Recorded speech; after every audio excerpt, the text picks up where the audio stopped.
সমস্ত উল্লেখযোগ্য স্থানে এলাকাতে সমস্ত শিক্ষা প্রতিষ্ঠান, বিভিন্ন আস্থার জায়গা, বিভিন্ন পার্ক, নানা জায়গাতে এই কর্মসূচির ব্যাপ্তি ছড়িয়ে দেওয়ার ব্যবস্থা বা মানুষকে অংশগ্রহণ করার ক্ষেত্রে ভারত সরকারের আয়ুষ দপ্তর এবং পশ্চিমবঙ্গ সরকারের স্বাস্থ্য কল্যাণ দপ্তর সহ সমস্ত বিভাগগুলো এবং কলকাতা পুলিশ নগরপাল এখানে আছেন, তারা সবাই মিলে নানা শিক্ষা প্রতিষ্ঠান, এখানে ক্রীড়া ভারতীর লোকজন রয়েছেন, সামাজিক সংগঠন, তারা সবাই একযোগে এই কর্মসূচিকে সফল করার জন্য এগিয়ে এসেছেন।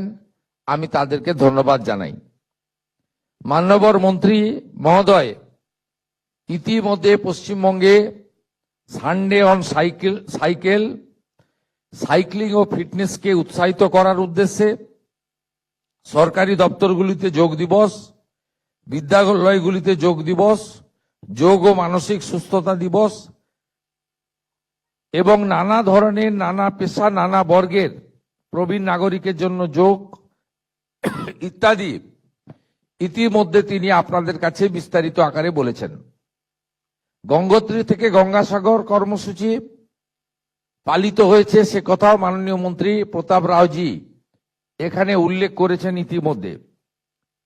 আমাদের আজকের এই প্রেস বার্তার মধ্য দিয়ে আমরা মূল যে কার্যক্রম বা আগামীকাল থেকে যে 3 দিনের মহা কার্যক্রম হতে চলেছে তার বিস্তারিত সূচি এবং সময় আপনাদের কাছে প্রকাশ করতে চাই।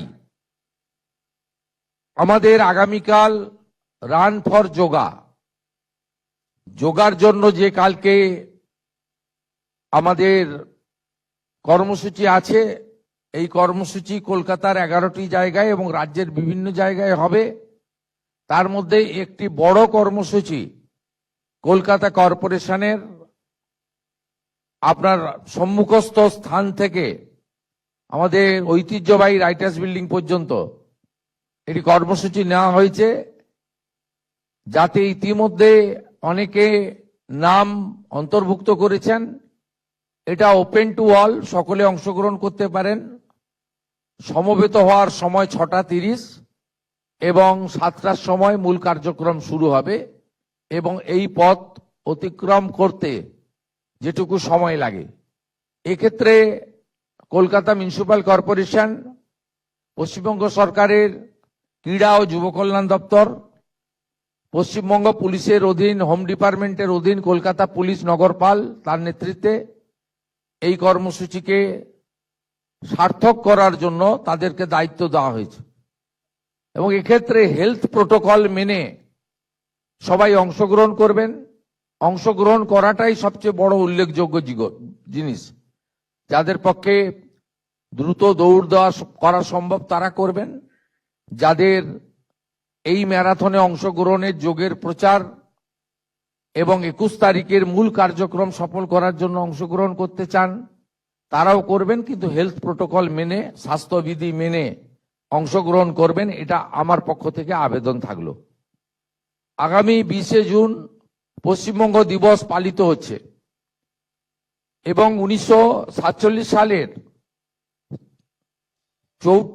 আমাদের যে অধিবেশন ওখানে হয়েছিল 4 এপ্রিল থেকে 6 এপ্রিল 1947 ডক্টর শ্যামাপ্রসাদ মুখার্জির নেতৃত্বে ভারত ভুক্তির সিদ্ধান্ত হয়েছিল। ওইখানে স্টেটহুড পালিত হবে। ওই দিনই বিকেল 5:30, সন্ধ্যে 5:30টার পরে আমাদের গঙ্গাবক্ষে একটি অভিনব কর্মসূচি নেওয়া হয়েছে। সেটা আপনাদের সকলের সহযোগিতা প্রার্থনা করব এবং তার সাথে সাথে একটু আগে মাননীয় মন্ত্রীজি যে ইনোভেটিভ ব্যবস্থার কথা বলেছেন, যে একটি নতুন ব্যবস্থার কথা বলেছেন, ড্রোনের মাধ্যমে, আধুনিক প্রযুক্তির মাধ্যমে যোগার বিষয়ে গোটা কলকাতাকে, সন্ধ্যার কলকাতাকে বন্দে যোগম যোগ পূজার প্রাথমিক প্রস্তুতি হিসেবে একটা আলাদা পরিবেশ এবং আলাদা দৃশ্যপট তৈরি করার তারা উদ্যোগ নিয়েছেন। এটাও উপভোগ করার জন্য আপনাদের সকলকে আমি আমন্ত্রণ করব। মূল কার্যক্রম আমাদের 21 তারিখ আন্তর্জাতিক যোগ দিবসে। এই কার্যক্রমে ইতিমধ্যে পঞ্জীকরণের যে কাজ হয়েছে, নথিভুক্তকরণ, আমাদের 38,000 নাম নথিভুক্তকরণ হয়েছে।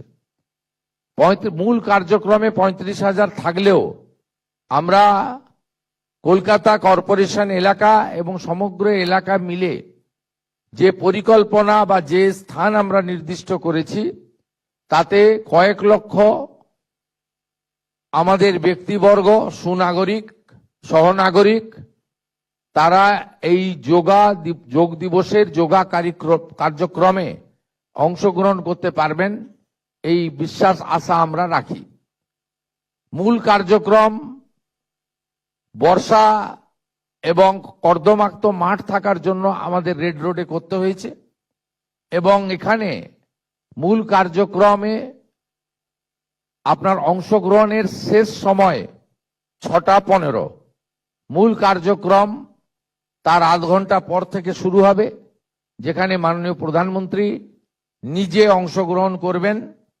এটি আমাদের দেশের আয়ুষ দপ্তরের মূল কার্যক্রম হিসেবে পালিত হতে চলেছে এবং সেখানে আয়ুষ দপ্তরের যে প্রোটোকল আছে, সেই প্রোটোকল মেনে যোগা অভ্যাসে আপনারা অংশগ্রহণ করবেন।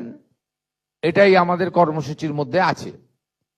আমি সংশ্লিষ্ট সমস্ত দপ্তরকে এবং যেভাবে মানুষের মধ্যে উৎসাহ তৈরি হয়েছে, যেভাবে এই প্রথমবার 12তম যোগ দিবসে প্রথমবার পশ্চিমবঙ্গ সরকার সরকারিভাবে অংশগ্রহণ করছে, এর যে একটা আলাদা উৎসাহ তৈরি হয়েছে, আমি আশা করব আগামী 3 দিনের কার্যক্রম, বিশেষ করে 21 তারিখের কার্যক্রম প্রধানমন্ত্রীজির নেতৃত্বে সফলতার মধ্য দিয়ে আমরা যোগ দিবসে আন্তর্জাতিক রেকর্ড পশ্চিমবঙ্গ করতে পারবে বিভিন্ন ক্ষেত্রে।